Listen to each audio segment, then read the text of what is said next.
everyone, this is Shimon. You're in my little lab here. I'm going to take you through a few bits and pieces. We're going to make some beats. Basically this is some beats I've basically threw together for this little thing last night to be a bit more prepared.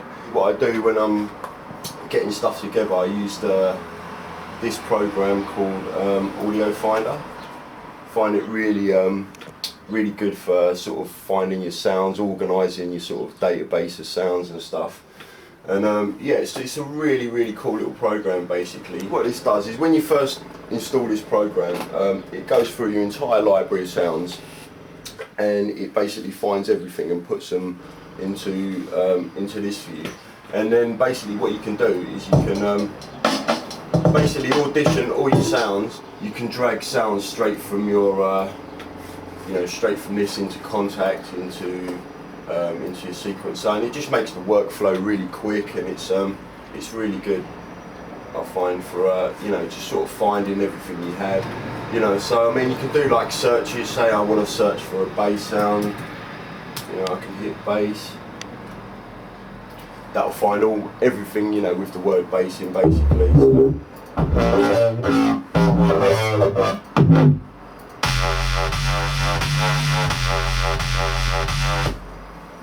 So I can drag that straight into Contact, and I've got that.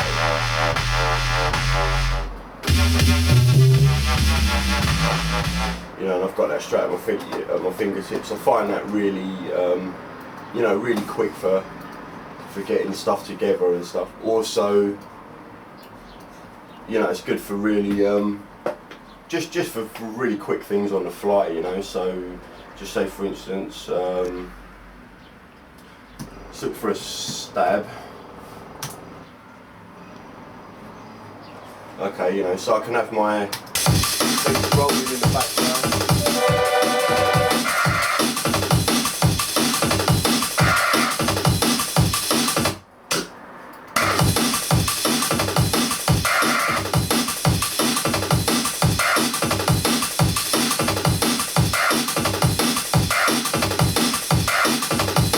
As so on, you can do that really quick on the fly, to just get things together quickly, because I think, workflow's pretty important. You don't want to sit there looking for sounds all the time when you're trying to get your beats together and stuff.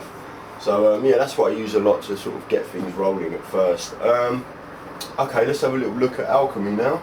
Okay, we're going to start completely from scratch here with just some sine waves and just the real basic stuff. So here you have your four sort of sources, and see we've just got a sine wave here, so saw wave, sorry. Obviously you've got your tuning and everything here. What I really like about this is basically any of these knobs are really easy to assign to modulations and stuff. So if I click on, say, the tuning here, I can see here I can add all sorts of LFOs, a sequence of patterns, all sorts of modulation that I can add straight to this. So, for instance, say if I had an LFO, it's going to have like that.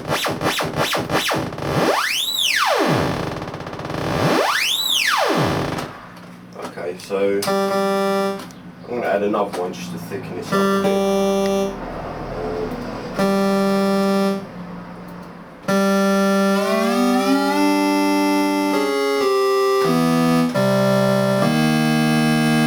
Tuned to a chord, just to thicken this up a bit. We're going to try and make sort of a little sort of leady, synthy sort of sound. Yeah, so okay, to that we're going to try add in some filter, and basically what I'm going to do is go to modulation, and I'm rather partial to these MSEG things, basically like a controllable envelope sort of thing. And this is it here. So you can left mouse click will make like different points in this parameter. Here on the modulation depth, you can add how much of the filter cutoff is going to be affected. Here also you can sync it to your host, so can sync that nicely here.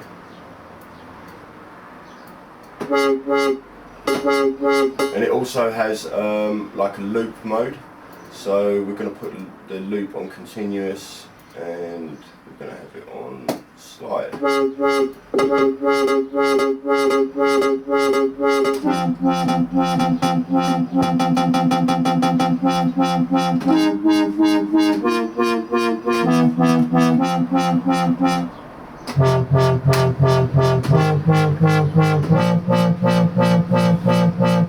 Okay, and basically you have a whole array of, like, filters and stuff that you can add to this source. We have down here the effects and stuff, so we can crunch this out a bit. Let's add a bit of distortion here.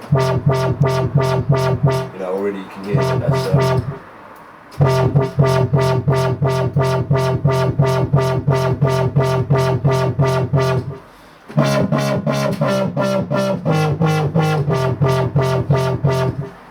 a nice little effect there. And okay, let's have a look. We're going to open this loop up, so it's going to go to show that we can we can change this over the course of how we want. It's a very, very flexible synth, this, and quite sort of, I find it pretty easy to use. And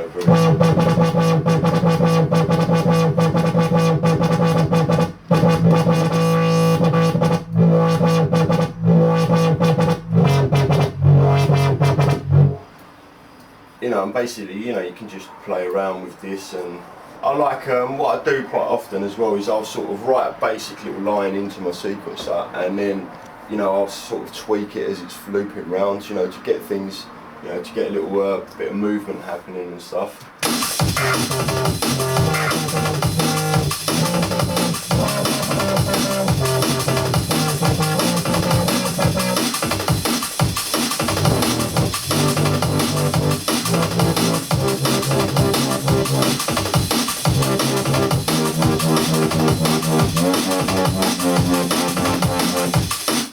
What I use quite a lot for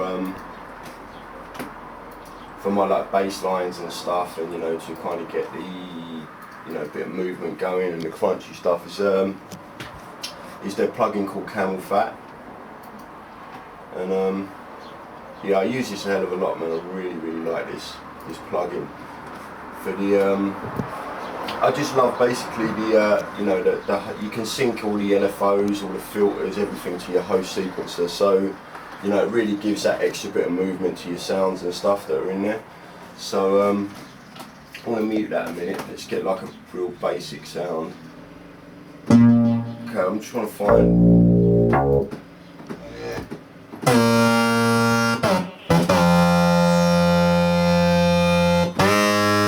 Okay, I'm just going to get like a basic sound, because I just want you to hear this sort of being affected over it.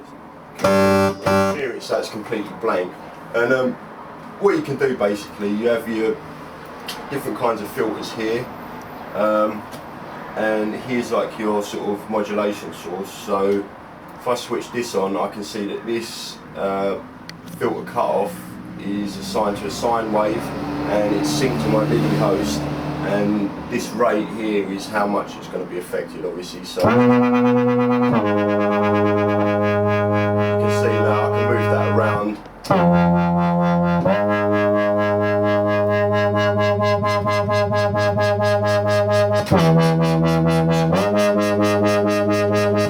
And that gives you nice modulation effects. All this as well as the Alchemy synth is everything's MIDI learnable. There you go. You can see that being moved by my sequencer there.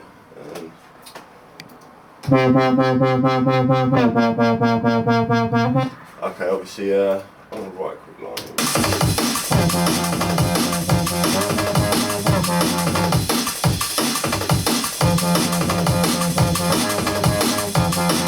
Okay, just to give you a quick idea.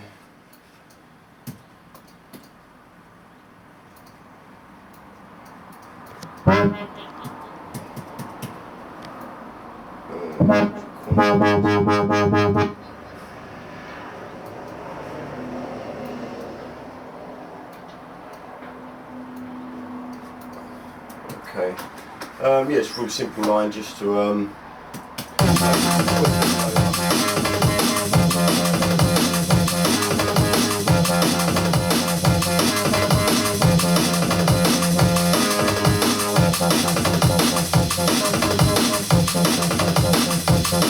You know, and we can do learn on the rate here, so we can change this while this is going on.